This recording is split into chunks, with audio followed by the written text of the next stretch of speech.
안녕하십니까. 반갑습니다. 어제 문학 강의를 했고 오늘 문법 강의 첫 강의를 시작하겠습니다. 어, 문법 부분은 역시 마찬가지인데 문학과 마찬가지로 제가 지난해에 그 문법 교재 1권, 2권 이 부분을 통해서 1월, 2월, 3월에 걸쳐서 전체 12주 동안 이 책에 있는 내용을 아주 꼼꼼하고 상세하게 다 강의를 했습니다. 그래서 전체 강의 속에서 보면 어, 책에 있는 내용 전체를 다루었기 때문에 작년에는 많은 시간이 필요했는데 올해 하는 부분은 작년에 했는 부분을 여러분에게 영상으로 다 제시를 했습니다. 그래서 작년에 이 책 부분이 문법은 2021년에 한번 책이 나오고 그 다음에 바로 조금 한글 고어라든지 이런 부분에 오타가 있어서 2022년에 다시 이 책을 냈습니다. 한 해 만에 다시 내서 여기서는 작년 문제까지도 다 실려 있습니다. 재작년 문제까지 실려 있습니다. 그렇게 개정이 되었기 때문에 이 내용으로 제가 전체를 강의를 했습니다. 이 책 내용 그대로. 그래서 바로 지난해 내용인데 책 전체 내용이기 때문에 여러분들이 그 내용을 바탕으로 제가 올해 하는 부분은 중요하고 핵심적인 내용 중심으로 합니다. 그렇게 하고 그 다음에 여러분이 지난해 강의는 전체 내용을 여러분이 공부를 하면서 세세한 부분이 필요할 때 한 번씩 보시고 또 강의를 듣게 되면 문법도 어려운 내용이 많기 때문에 한 번 더 듣는 형태로 그렇게 됩니다. 그래서 세세한 부분은 핵심에 해당되는 내용이나 아니면 덜 중요한 내용이나 덜 중요한 내용이나 다 다루어졌고 원래는 그래서 중요한 내용을 골라서 그래서 그것 중심으로 강의를 진행한다라고 말씀을 드렸습니다. 그래서 그런 과정을 참고하시고 문법의 경우에 이 책 부분이 담겨 있는 내용이 2022년에 만들었을 뿐만 아니라 다양한 내용이 담겨 있습니다. 이 책에 보면 다양한 내용이 담겨 있어 우리가 흔히 보는 개론서라든지 이런 부분도 마찬가지이고 다양한 내용이 담겨 있으니까 이것을 바탕으로 하면 여러분들이 시험을 준비하는데 많은 도움이 됩니다. 참고로 작년 시험의 경우 작년 시험에서 보면 우리가 문제 부분에서 작년에 문장 고쳐쓰기 부분이 있었습니다. 생략할 부분이 뭔가, 그 다음에 오다라고 했을 때 오다의 의미 특성에 맞게 다른 말로 고치는 문제 A5번입니다. A5번 부분을 제외하고 대부분 내용이 이 책에 있습니다. 그래서 A5번과 같은 경우에는 그 문제는 문제 자체가 문장을 고치는 부분이 나왔는데 이런 부분은 좀 그 부분 자체는 적중하기가 어려운 부분입니다. 그런데 다른 부분의 경우에는 대부분 적중했고 또 그 중에 하나 부족했던 것이 합성어에서 보면 합성어에서 합성성과 관련되는 부분, 복합 표현에서 결합성의 원리에 의한 것, 복합어는 결합 그 의미가 결합에 의해서 이루어진다. 그 부분을 제가 다루지 못했습니다. 그래서 그 한 가지 두 가지 외에는 책에 다 있었고 그 다음에 문제에서 다 그걸 만들어서 문제풀이에서 모의 시험에서 만들어서 다 적중을 했습니다. 그래서 작년에 문법 문제 적중률이 가장 높았습니다. 그래서 그 점을 생각을 할 수 있는데 그래서 여러분이 나중에 제가 이미 문제 부분과 이것은 어제 자료에 보면 어제 자료에 문제 부분 적중해 있는 부분이나 아니면 문법 문제 등에 해당되는 것을 문학 문법 국어교육 같이 게시가 되어 있습니다. 오늘 그 자료 안 갖고 왔죠? 갖고 왔습니까? 안 갖고 왔습니까?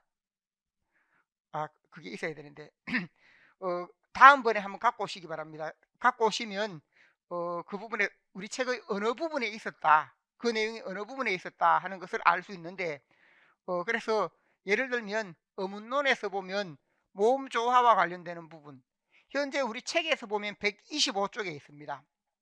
현재 책을 펼쳐보면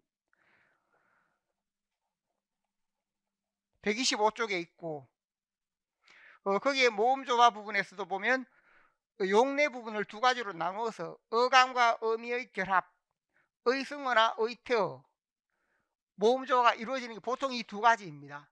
그리고 의성어, 의태어는 다른 말로 뭡니까? 상징부사라고 합니다.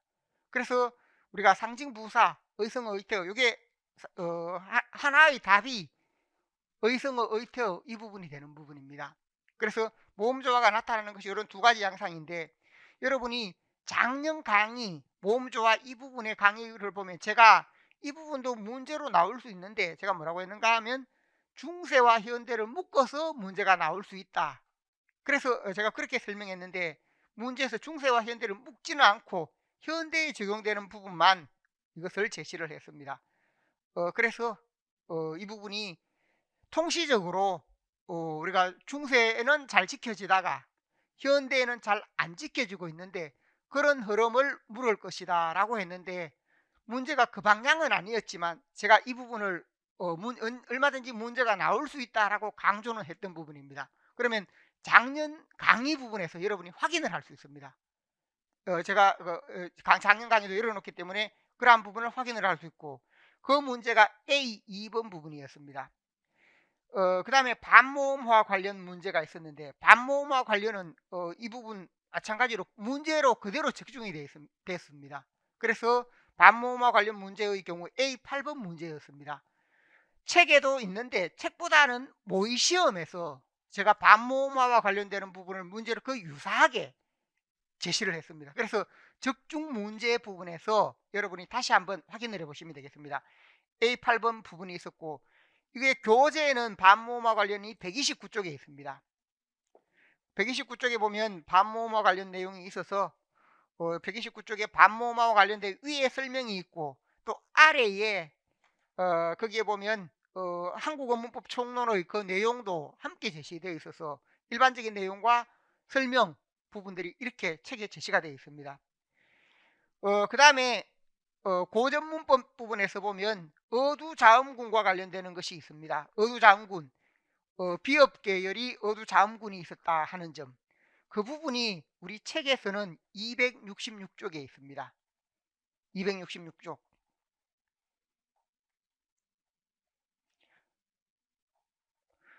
거기에 보면 266쪽에 합용병서와 관련되면서 비업 항목에 초성계 비업 합용자의 특징이다 라고 해서 아래 가나 자료와 그에 대한 설명을 근거로 할 때 초성 비업계 합용병서는 어두장구를 표기한 글자였다라고 해서 그게 뭐 한 끼와 함끼 이렇게 바뀌는 부분이 있습니다. 그다음 나에서 맵살, 좁살 이런 부분이 있어서 과거에 이 부분이 기출로도 나왔는데 이 부분을 한 끼와 함끼 단어 형성상의 특이점, 그 다음에 이것이 어두자음군이다라고 해서 어두자음군이라는 용어, 이게 시험에 그대로 있었던 부분이기도 합니다.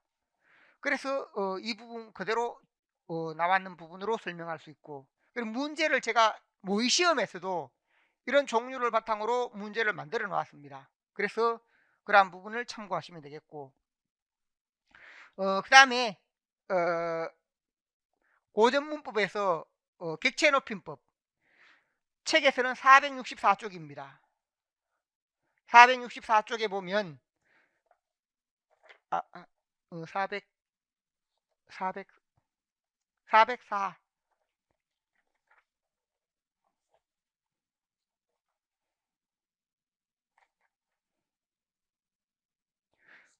404쪽에 보면 객체높임 선음할 의미, 404쪽에 객체높임 선음할 의미가 있고, 그 다음에 높임법 부분에도 이 객체높임은 다시 한번 제시가 되어 있습니다.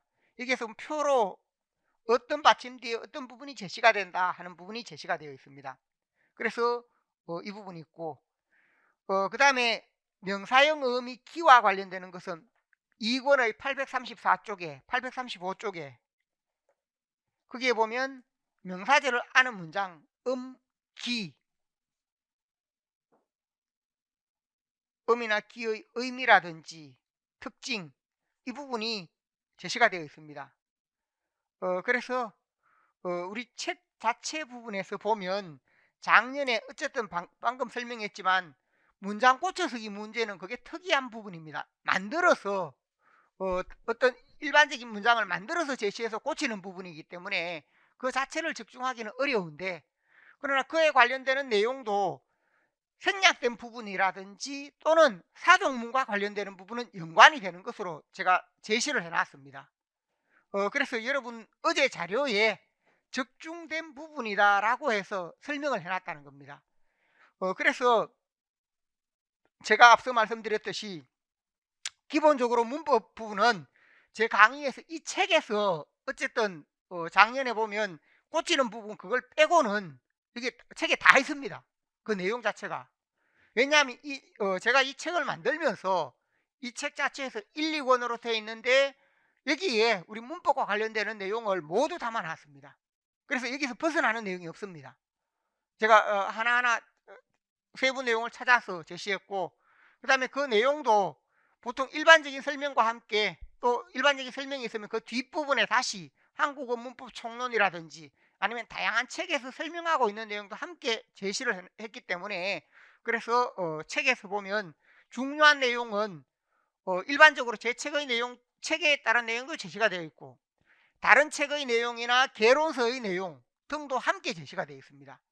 그래서 제가 이 책을 만들면서 문법은 이 두 것만으로 모든 것을 학습할 수 있게 처음부터 그렇게 기획을 해 놓았습니다. 그래서 여러분이 이 내용만 확실히 명확하게 하면 문법은 다른 책을 볼 필요가 없습니다. 그리고 책의 경우에도 문학 내용학보다 한 해 더 늦게 나와서 바로 2022년에 나왔기 때문에 거기에 맞추어져 있습니다. 그래서 그 점을 참고를 하시면 좋겠습니다. 그 부분 있고, 그 다음 원래도 마찬가지입니다. 그래서 이 책에 있는 내용 부분에서 여러분이 강의를 듣게 되면 지금 현재 부분에서 이론 강의 부분에서 제시되는 부분이 있고, 그 다음에 또 우리가 보면 문제풀이라든지 이 강의가 있습니다. 문제풀이 부분이 있고 또 이 중간에 기출문제,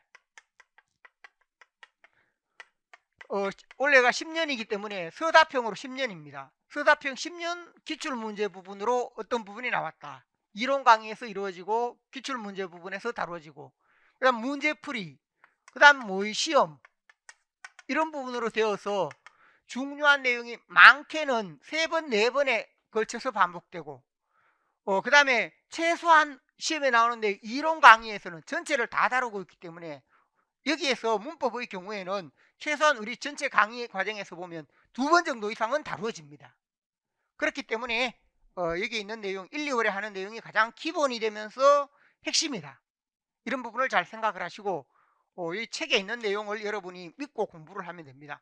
제가 앞서 말씀드렸는데 작년에 조교를 했던 남학생이 있습니다. 그 학생이 지금 앞서 어제도 말씀드렸죠. 합격을 해서 8점 정도 이상 합격을 했는데 나중에 제가 좀 이렇게 초대를 해서 뭐냐면 좀 이렇게 합격 설명회 하고 이렇게 할 텐데 그 학생의 경우에도 제 책만으로 공부를 했습니다.